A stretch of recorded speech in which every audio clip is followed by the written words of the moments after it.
everyone. Welcome to Left, Right and Centre. I'm Ankita Mukherjee. The Congress's Generation Next leaders, Milind and Priya Dutt, question why people with little or no electoral experience are calling the shots in the party.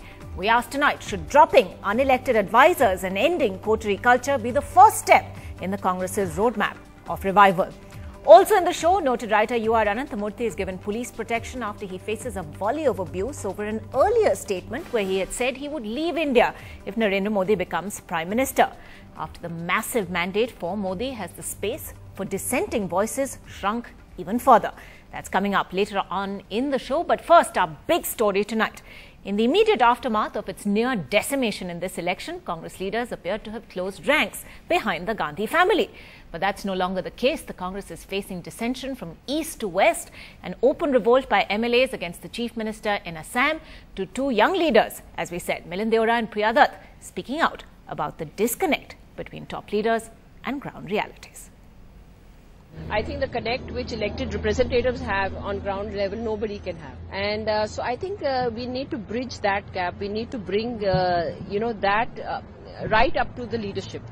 A week after Congress's worst poll performance in its 128-year-old history, young party leaders are speaking out. Priya Dutt today echoed party colleague Milind, who put the blame on Rahul Gandhi's advisors for the debacle. He tweeted, "Field party work and electoral battles are key to comprehend ground realities. This should form the basis for leadership posts in Congress." Deora, considered close to Rahul, attacked Team Rahul. In an interview to the Indian Express, Milind said, "The question is whether the set of advisors had their ears to the ground. There were strong murmurs in the party that people who are calling the shots up with no electoral experience." Deora's remarks comes just 2 days after the Congress Working Committee refused to hold anyone responsible for the disastrous performance. कोई राहुल जी की इसमें कोई problem नहीं थी, ना इसमें कोई problem थी कांग्रेस प्रेसिडेंट की. ये तो कलेक्टिव रिस्पांसिबिलिटी थी गवर्नमेंट की. यू शुड वेट एंड सी के जो इंट्रोस्पेक्शन हो रही है, जो निकलेगा उसमें से फिर पता लगेगा. Even as Congress waits for answers, time was running out for Assam Chief Minister Tarun Gogoi. Gogoi not only suffered a huge poll setback, but also an open revolt by MLAs. Tarun Gogoi finally met both Rahul Gandhi and Sonia Gandhi and expressed his desire to step down. But the party leadership isn't willing to let go of a man who was so crucial to reviving Congress's political fortunes in Assam. With Sushil Rathi, Sandeep Hukan, NDTV. Well, joining us tonight, Sanjay Jha from the Congress, Pinky Anand, a spokesperson for the BJP, senior journalist Nalini Singh, Siddharth Bhatia also with us tonight. But let me begin with the BJP first. Pinky Anand, the BJP has made this point repeatedly that the Congress is out of touch with ground realities. But today you have leaders within the Congress, the next generation in a sense, saying exactly the same thing. I think, Ankita, you hit the nail right on the head. The current position appears to be a reaffirmation and a confirmation of what the BJP has been saying, and more than what the BJP has been saying, what the people of this country are saying. Ultimately, the Congress has been decimated.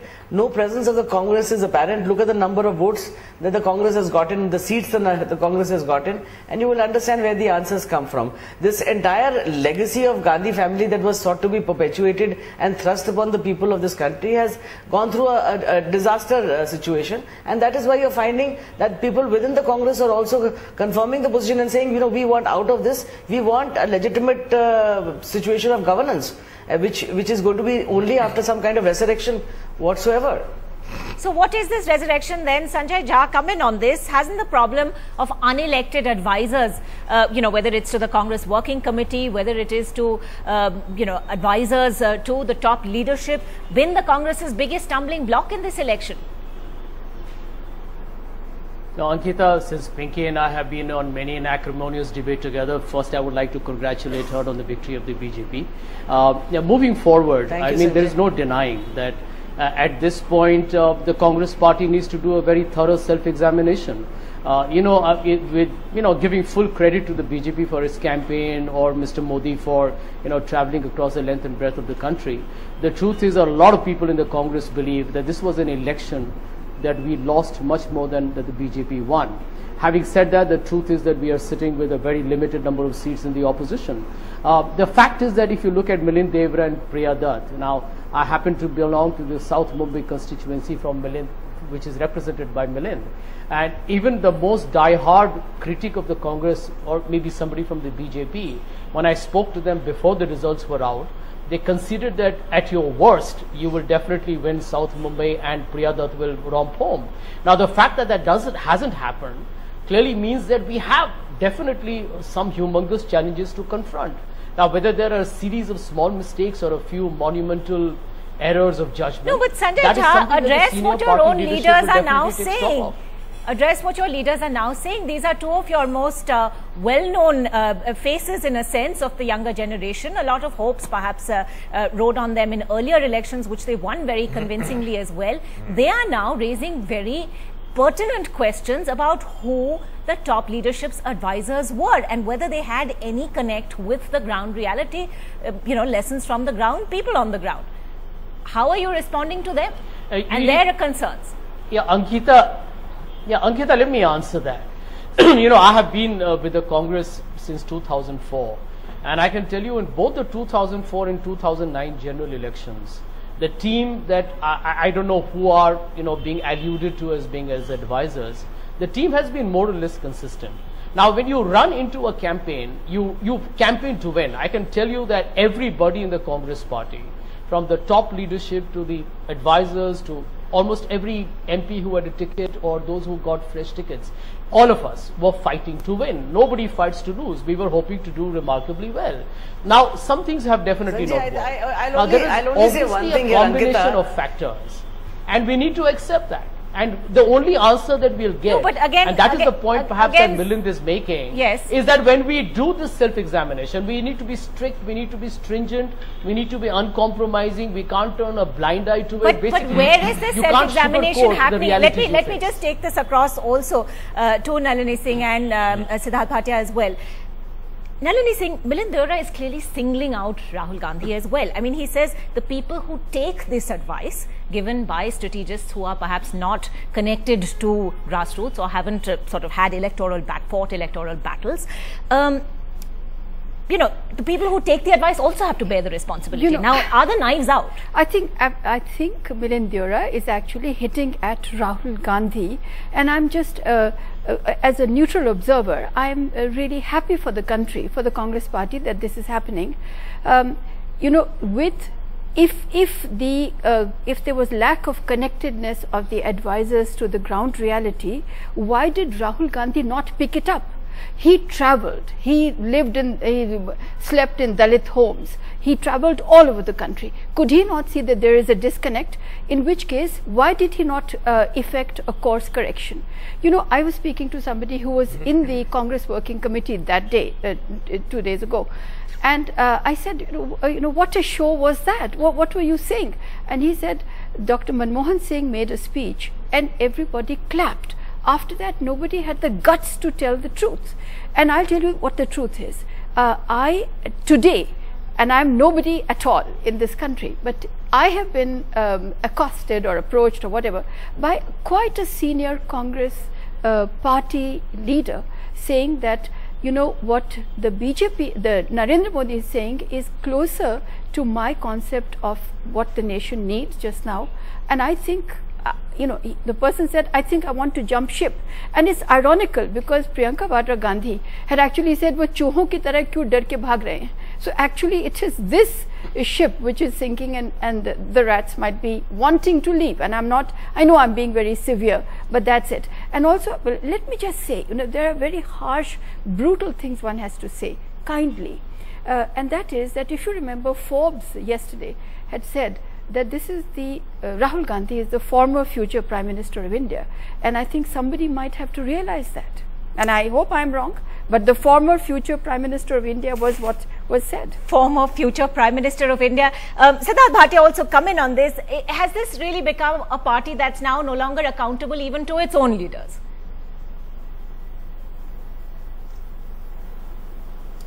Ankita, if you look at the history of the Congress, there are 2 or 3 strains here that are emerging. One is dynasty.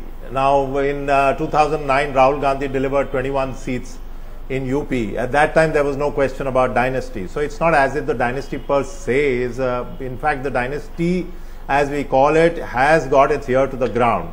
Secondly, over the last 10 years or 12 years or 15 years, gradually you have seen an erosion of that typical old style congressman who used to run his state, who used to know every inch of his state, who could smell the state soil and then deliver a particular kind of message back, feedback to the high command. Take for example Vilasrao Deshmukh in Maharashtra, Digvijay Singh. There were several people like that. At this moment, I've been using this phrase on your show and elsewhere too. There is a lot of rootless wonders, people who don't know how to win an election, how to connect with the crowd. Rahul Gandhi himself and Sonia Gandhi may know it, but the people around them are not people who will be carrying the message back and forth.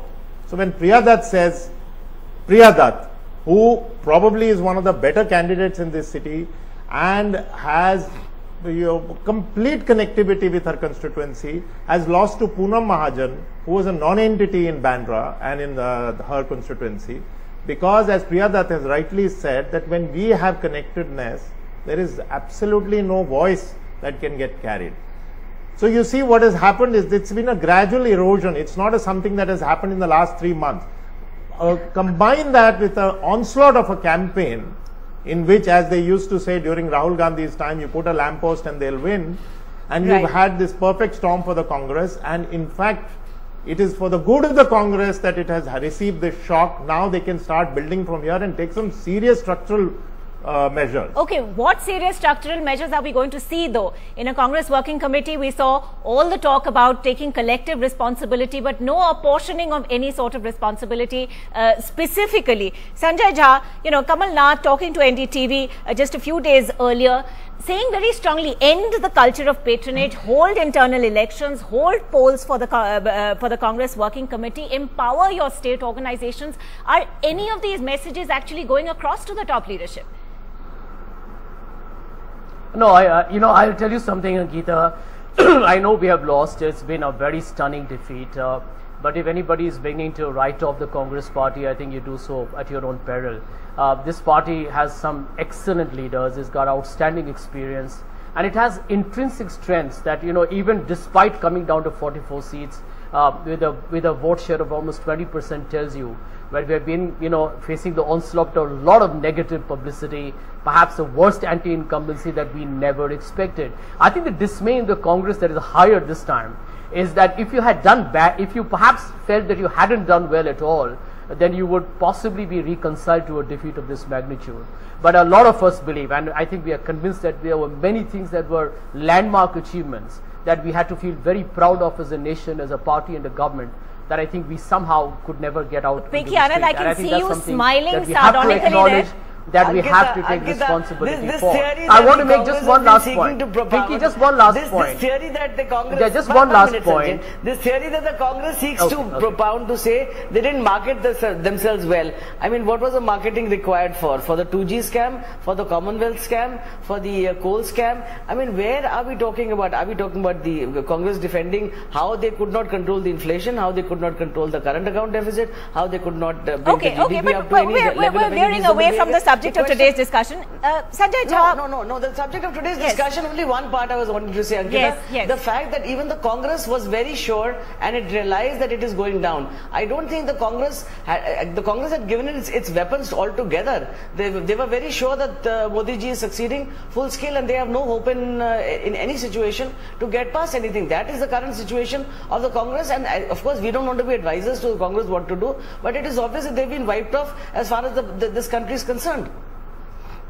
Sanjay Jha, very quickly, can you really leave senior leaders with lots of experience in fighting electoral battles, grassroots level experience, out in the cold, and have a few people only there by virtue of perhaps their proximity to the top leadership taking strategic decisions? I mean, it's a bit of a no-brainer, isn't it? Ankita, I happen to know Milind and Priya, and I can tell you this is a sign of a very positive change. I think the Congress party welcomes voices that are saying that it's about time we challenge the status quo. There is nothing wrong with that. In fact, inner party democracy in Congress is very often, unfortunately, seems to be, perception-wise, people is that really the case, Nalini Singh? When have we? I'm telling you, I would like to make a point. Just give me a minute. Just give me 1 minute. Yes. I want to make a point here that just as the country is seeing a demographic transition, so is, the grand old party. And I think, there's a young leader at the helm. Mr. Gandhi, please remember that while a lot of people have been asking him questions, we keep hearing this, the first election that he but at the end of it, and a lot of the state assembly elections, he's led the campaign. I don't think we can say that we are disconnected altogether, but we definitely misread what the people were feeling at the ground level. 44 seats, Sanjay Jha, 44 seats. And do you believe that is not reflective of It's a very poor performance. When the Congress talks about a very poor performance, we need to go back and reconnect. The future former Prime Minister is going to emerge. I think, you're reminded of the legendary Kumbhkaran, who goes to sleep and doesn't wake up forever, and you keep waiting for him. I mean, what is this all about? This deep slumber, for which there is no awakening at any point of time? I would say that such rationalizations as now is being put up by the Congress spokesperson are really indicative of something where stagnation has set in, and this party needs to move. For us also, it's the grand old party, 128-year-old party. We do not want to see it evaporate, the people of India, and it always has a 15% vote share. That's kind of guaranteed to it. It's today at 19 point something. Now, the point is that whatever BJP may say today, opposition party today. Pinky, 1 second. Yeah, they're an opposition party, but with numbers are so against them, even as an opposition party. I'll just finish, Pinky. Whereas BJP, Pinky Anand today and the BJP is, obviously very triumphant, but they were equally gobsmacked in 2004. They didn't know for a very long time, I think for 10 years, what happened to them, what hit them. Except for the Congress party, it is 4 times as worse. It is, maybe 300 to 400% worse than what happened. Now, if we keep going back, we have got an excellent young leader, etc. It's not working. This country is against stagnation and has found its own kind of version of nationalism, and it's working towards that. What Congress party wants to get left behind, let it get left behind. Okay. But, and also, Ankita, yes. Just one small thing. They are right, Congress party is right in saying collective responsibility. Right. Just look at how their ministers were perceived to be. I don't want to name them, but they were so arrogant. And this is a warning for the BJP and the NDA. If they are arrogant and if they just dismiss questions with, I'm smarter than you, then they're going to see So arrogance was clearly a problem. Was the fixation with dynasty also one of its biggest problems? Truly. It was a very big problem. And can the Congress, Siddharth Bhatia, if you want to come in on this, A, survive, and B, revive itself with Rahul Gandhi in charge? I would never put anything past any political party, but certainly not the Congress. I think people tend to forget its strong history. It has been through really, really difficult times. Why the Congress? Let's look at something like Chandrababu Naidu. Let's look at the BJP in 1984. It got 2 seats. It built itself slowly, gradually. It takes years to revive itself. You're talking about a party with 12 chief ministers, pretty good position in the Rajya Sabha, 20% vote share. Let's not be so casual and dismiss a grand old party just like that. Now, it is true, as Nalini has very well pointed out, that the BJP in a slightly triumphalist mode in saying this, but twice in the last 10 years, the BJP was down in the dump, and it's built itself up strategically, tactically, and faced with an opposition party, the Congress, which was sinking. So I wouldn't put it past them, but I'm saying that band-aids are not going to work. Right. There's going to be serious introspection and some serious I think some of us are just allergic to that word now, because we keep hearing it trotted out every time there is. Also, when he says band-aid won't work, I'll be much more direct. Introspection, because that's such a favorite Congress word. Introspection, etc. But what I'm saying is that just going down. Congress believes in introspection. Let them come out with some positive statements rather than to say we will introspect. Going down, we will continue to have Rahul Gandhi lead, who doesn't seem to have any future whatsoever. That's the reason why I use the word self-examination. Right. It's from introspection, it's become self-examination now. But where is this self-examination leading? Nalini, yes, very quickly. I would say these are psychological synonyms also. Self-examination, introspection. Let me look. The point is, they are still going down on their knees before the dynasty.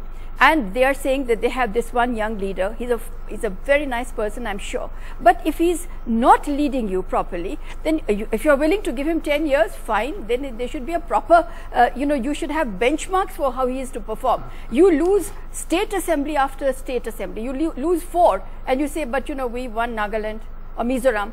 So what I'm saying is no rationalizations. You've also got to have, iron self-discipline in saying, no, we are not going to do this. But it's not just a question of the leadership itself, but the advice that the leadership is getting and how it's, what it's doing to act upon that. Why is it getting that advice? Why is it accepting that advice? Siddharth Bhatia, yes. No, I was just saying that, when we are talking about introspection, I mean, every party does introspection. Let's not, there is Chintan Baithaks and there is introspection. So I think introspection, however cliched a word is not enough. What is required after that is very, very, very, sometimes, tough love, as one may call it. And if that tough love involves doing away with the advisors around the dynasty or doing away with the idea of the dynasty, so be it. The institution has to be bigger. You cannot have a country without a strong opposition party, and the Congress and several other parties are very important in the country structure. So I think if it doesn't build itself up, it will be doing a disservice not only to itself, but also to the national body politic. Sanjay Jha, I think that's something that we need to keep in mind. Okay, absolutely. Sanjay Jha, respond to some of those points being made, and really what concrete steps are we at all likely to see going ahead? Well, firstly, I can tell you that the Congress party internally has acknowledged that it's got a humongous challenge ahead of it. I think you heard that not just at the end of the CWC Yes, we've heard a lot, but we haven't heard the steps. No, but we've been reading what all the leaders have been saying. Ankita, I can tell you, let me assure you of this, that, the excruciating, the pain of loss is huge. And what you're hearing in public is, in fact, a much milder version of it. I'm sure Mr. Rahul Gandhi is fully aware that, he's been, the onus of leadership is a massive responsibility, especially when the tide is against you. And as somebody who's been 10 years in politics and seen a lot of ups and downs, I think this is a great moment for the party to actually speak up its mind, reassemble its thoughts and get going. And I promise you one thing though. You're saying you welcome the fact that leaders are now speaking up. The party is connected. What they're saying is that being taken on board. Is that being taken on board? I want to let you know that when a Milind Deora, who's done fantastic work in South Mumbai, loses, then the party has to go back to the drawing board and say that if our candidates have done a wonderful job and we lose, then there are certain factors over and above the candidate's work that affects the outcome. We certainly hope that is the case. We certainly hope. Look into it. Okay, I think the analysis and the critique. I promise you, the Congress party will come back. The analysis and the critique by the Congress party is too muffled. They are not even hearing it themselves. Individual voices speaking up in fits and starts rather than any kind of collective critique. And also that they are not listening to themselves. Each of them knows what's really happened. They are intelligent, they've been in the field, but they will not acknowledge it because they feel that then they will be shaking up the inner core or whatever is called the core group. But isn't that exactly what's necessary? It's necessary. That kind of it is complete and total shake-up. A self-perpetuation of the dynasty which should not get shaken up at any cost. So therefore this entire exercise is only a charade of introspection and others, because when the answer is known, yet action will not be taken. Everybody knows where the answer lies, why the Congress has been decimated in this fashion in the current elections. But then you don't want to take action, you'll hide behind some woolly-eyed statements and allow it to go at that. All right, we're not going to reach any sort of conclusion on this one. Ankita, just one last point. Very quickly, 10 seconds. When the chips are down, I noticed that there are a lot of unsolicited advisors. We welcome them, but I can promise you that the party has a lot of inherent strengths and will collectively bounce back. We assure you of collectively that. Bounce back, but perhaps heed the advice from your own party members then, Sanjay Jha. Will exactly. I think you leave all of us out, Sanjay. Please do whatever you need to do yourself. We are very happy with whatever you are doing in your own fashion. Okay. We'll leave this discussion here, but I'm going to ask all of you to stay on. We'll take a very quick break. Still ahead, noted writer, you are Ananthamurthy. In a huge row, we're asking whether the space for dissent, for speaking out, for criticizing Narendra Modi has shrunk after that massive mandate that he got in these elections. That's in a moment.